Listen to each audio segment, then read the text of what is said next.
Hello everyone, welcome back to my channel. तो इस part की शुरुआत में सोंगा दायुन की बात को लेकर सोच में पड़ी हुई थी कि अगर जून अब दायुन को पसंद नहीं करता तो उसने रेस्टोरेंट का नाम उसके नाम पे क्यों रखा है। अगले सीन में सोंगा इरिस के साथ बैठ के बातें कर रही होती है, तभी वहाँ पर जून आ जाता है और उसे सोंगा को इरिस के साथ देखकर बहुत ही जलस फील होता है। वो आके इरिस से बदतमीजी से बातें करने लगता है तो इरिस वहाँ से चला जाता है। सोंगा कहती है क्या तुम जलस हो, इस पर वो कहता है और नहीं तो क्या, वो सोंगा के लिए अपना बनाया हुआ लंच लाया था। तो वो एक जगह बैठ के खाने लगते हैं। अगले सीन में सोंगा रेस्टोरेंट आती है तो वो सुनती है सॉरी और हायुन के बीच में जून को लेकर बहस हो रही है। वो दोनों जून को लेकर बहस करके बाहर आते हैं तो वो देखती है सोंगा आई है। अब दायुन सोंगा को देखकर फिर से उसे नीचा दिखाने की कोशिश करने लगती है। वो कहती है जून ने तुम्हें इसलिए चुना है क्योंकि तुम उस लड़की से मिलती हो जिसे वो बहुत ही मानता था, इसके अलावा पक्का वो तुम्हें पसंद नहीं करता है। अब सोंगा को इतने सारे अजीब अजीब बातें पता चल रही है कि अब उसे जून के ऊपर शक होने लगता है। अगले सीन में सोंगा जून के साथ होती है। वो उसे उसके और दायुन के पास्ट के बारे में पूछती है।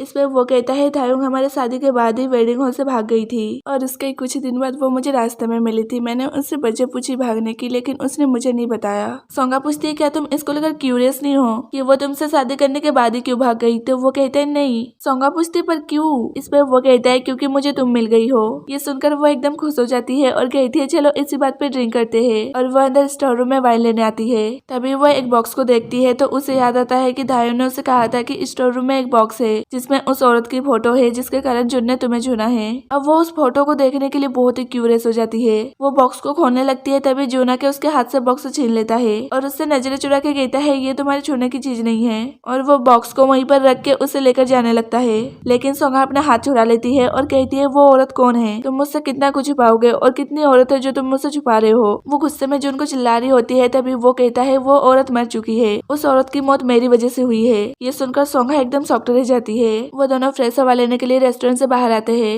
सोंगा कहती है वो कौन है जिसकी मौत तुम्हारी वजह से हुई है। जून कहता है वो मेरी मॉम जैसी थी, मुझसे प्यार करने वाला कोई नहीं था, वो मुझे अपने बेटे जैसे प्यार करती थी। मैं उसे आजुमा कह के बुलाता था, कोरियन में आजुमा को आंटी बोलते हैं, यू नो ना।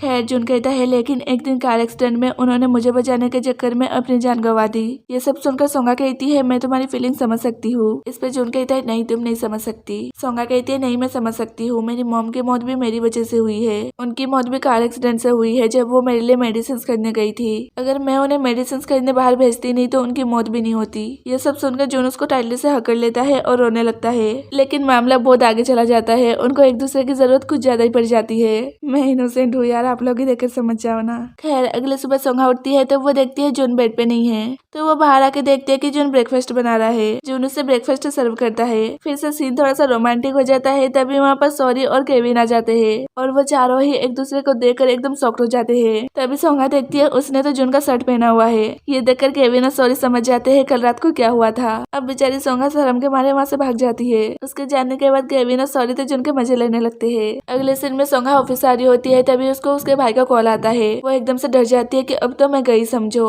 वो जैसे ही कॉल उठाती है तो उसका भाई चिल्लाने लगता है तुम पूरी रात कहाँ थी, मुझे बताओ अभी जल्दी से। तो वो बहाना करती है मैं पूरी रात को अपने फ्रेंड के घर थी, तुम चाहो तो उससे पूछ सकते हो। इस पे वो तुरंत कॉल काट देता है तो सोंगा तो बहुत ही डर जाती है। तभी वहाँ पर उसकी फ्रेंड आ जाती है और उसको सोंगा के भाई का कॉल आने लगता है। वो कॉल उठाती है तो उसका भाई कहता है क्या मेरी नूना कल रात को आपके घर थी। सोंगा इशारे में कहती है यार प्लीज बचा ले।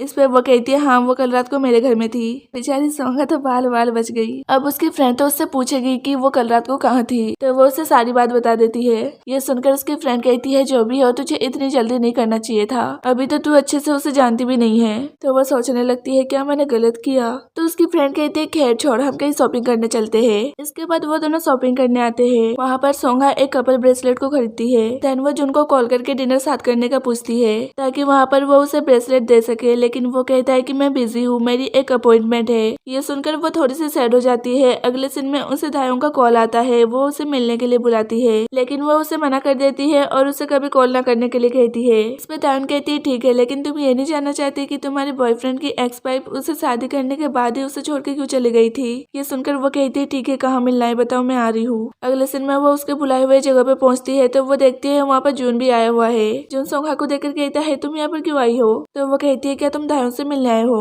इस पे वो कहता है हाँ, उसी ने मुझे यहाँ पर बुलाया है। तभी वहाँ पर दायून आ जाती है और फिर तीनों साथ में बैठते हैं। दायून जुन को उसके लाइफ में फिर से आने के लिए कहती है तो वो कहता है लेकिन वो तुम थी जो मुझे छोड़ के गई थी, अब तुम मेरी लाइफ में वापस क्यों आना चाहती हो। दायून कहती है तुम जानने के लिए क्यूरियस थे ना कि मैं वेडिंग हॉल से क्यों भाग गई थी, तो मैं आज तुम्हें बताती हूँ। तो फिर हम फ्लैशबैक देखते हैं कि जून और दायून की थोड़ी देर पहले ही शादी हुई है और उसने अभी तक अपना वेडिंग ड्रेस भी नहीं उतारा था। तभी वहाँ पर जून की मॉम आ जाती है तो दायून उनको थैंक्स कहती है उसका और जून का रिलेशनशिप मानने के लिए। एक्चुअली वो उनकी लव मैरिज हुई थी। तो उसकी मॉम कहती है थैंक्स मुझे नहीं, तुम जून को कहो। तुम्हें क्या लगता है जून के डैड तुम दोनों की शादी के लिए ऐसे ही मान गए? उन्होंने जून से एक डील की है कि अगर उसने तुमसे शादी की तो वो कुकिंग करना छोड़ देगा। ये सुनकर तो वो एकदम शॉक्ड हो जाती है। वो कहती है आप लोग ऐसा कैसे कर सकते हो, आप लोगों को पता है ना कि वो कुकिंग के बिना नहीं रह सकता है। तो वो कहती है हाँ मुझे पता है, अगर तुम उसे कुकिंग करते हुए देखना चाहती हो तो तुम उसे छोड़ दो। तो वो कहती है लेकिन हमारी शादी हो गई है। तो उसकी मॉम कहती है ये तुम्हारी मर्जी है, तुम उसे कुकिंग करते हुए देखना चाहती हो या फिर सैड। अब दायून ने जून को इसी वजह से छोड़ने का फैसला लिया था।